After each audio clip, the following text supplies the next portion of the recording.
The night my daughter whispered that name, the locked room in our house opened by itself.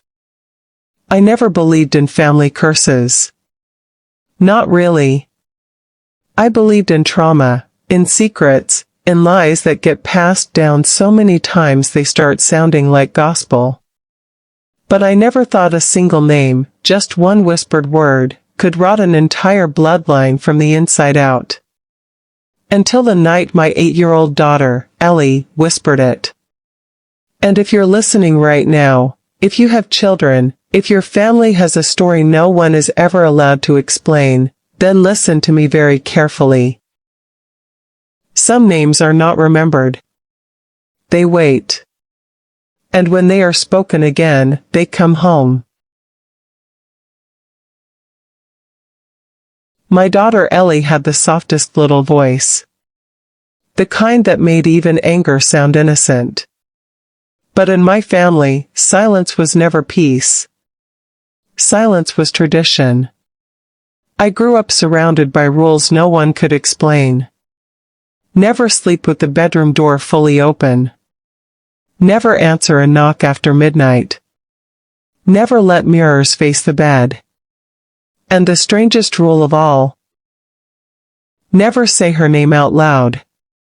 Whenever I asked who her was, my mother would freeze, like her soul left her body for a second, then force a thin smile and say, "That story ended before you were born." But it hadn't ended. It had only gone quiet, waiting. I moved away at 19. Got married. Had Ellie at 32. I thought I had escaped the shadows. Then my husband Mark died in a car accident on a rain-slick road. 3 days after the funeral, my mother came over, looked at little Ellie, and whispered something that still haunts me. "She looks like the first one." When I demanded to know what that meant, she covered the hallway mirror with a dish towel and said, "Whatever you do, don't let her learn the name." I laughed. Grief had already broken me, and now my own mother sounded insane. I told her to stop. Ellie had lost her father, she didn't need creepy family stories. My mother looked at me with tears in her eyes and said softly, "It won't be a story." When she says it back. For months, life felt almost normal again. Breakfasts, homework, Tuesday pancake nights. The ritual Ellie still kept for her dad. Then one Tuesday morning, while I was washing dishes, Ellie asked sleepily, "Mom, who's the lady in the wall?" She said the lady hums at night. Only at night. And she lives behind the kitchen wall. I told myself it was nothing. Old pipes, settling wood. But when Ellie looked at me and said, "I'm not scared of her," something inside me went cold. She didn't sound afraid. She sounded familiar with her. That night, after Ellie slept, I stood in the dark hallway and listened. At first silence. Then, very faintly, a broken hum. Like someone trying to remember an old lullaby. It came from inside the wall. I convinced myself it was the refrigerator. The vents. Anything but the truth. Then the humming stopped. And 3 soft knocks answered back, from inside the wall. After that, the house changed. I started hearing dragging sounds above the ceiling. Footsteps in the hallway when I was alone downstairs. The soft clink of a fingernail on glass. And the mirrors. Ellie began covering every mirror in the house. Towels, cardigans, even turning them to face the wall. When I asked why, she kept coloring and said without looking up, she doesn't like seeing herself in pieces. My blood turned to ice. Who doesn't? I whispered. Ellie finally looked at me and smiled faintly. The lady in the wall. I called my mother that night. When I told her about the humming, the knocks, the mirrors, there was a long silence. Then she asked the question that terrified me most. Did she say the name yet? When I said no, she whispered, "Then you still have time." For the first time, she told me fragments of the story. Over 100 years ago, My great-great-grandmother gave birth to a silent child. The midwife said the baby was dead, but the mother whispered a name into the infant's ear, and the child breathed. Something entered with that breath. Since then, the family has been haunted by whispers, disappearing daughters, and one constant warning written in old journals and under floorboards. Do not teach the daughters her name. My Aunt Ruth said it when she was 9. The next morning she was gone. Only a cracked mirror and the words, she remembered, left behind in steam. Grief had opened the door. Mark's death made the signal stronger. And my sweet Ellie had become the next window. One night at exactly 3:14 a.m., Ellie sat up in bed, eyes closed, and smiled like someone had finally recognized her. In a voice that wasn't fully hers, she whispered, "I know." Then she walked toward the hallway like she was being called.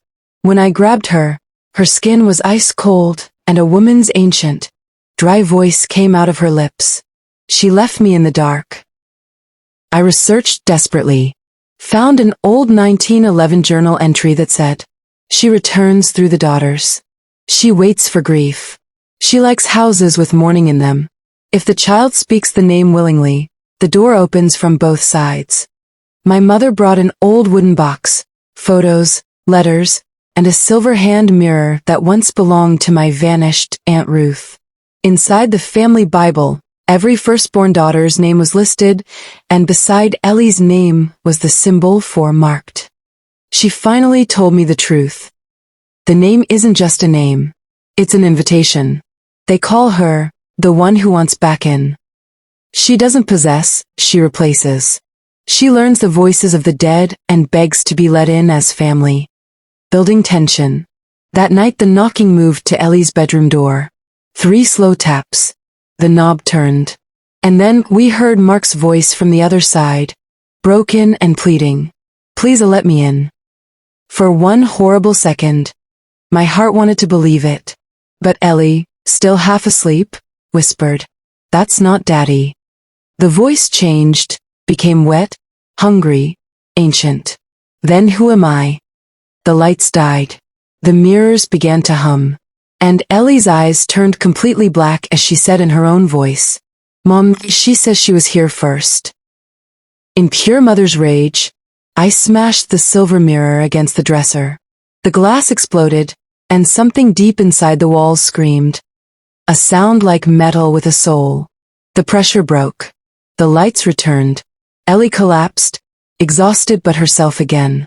But my mother warned me, it wasn't over. Things like this don't die from one brave moment. They just learn you're willing to fight. We went back to the old family land. The farmhouse was gone, but in the forgotten cemetery we found a nameless grave marked with the same symbol. The dirt looked freshly disturbed, as if something had been turning underneath. Near it, I found an old tin box with one line that destroyed me. "Do not let it be loved as family." Because that's what it wants. Not fear. Not destruction.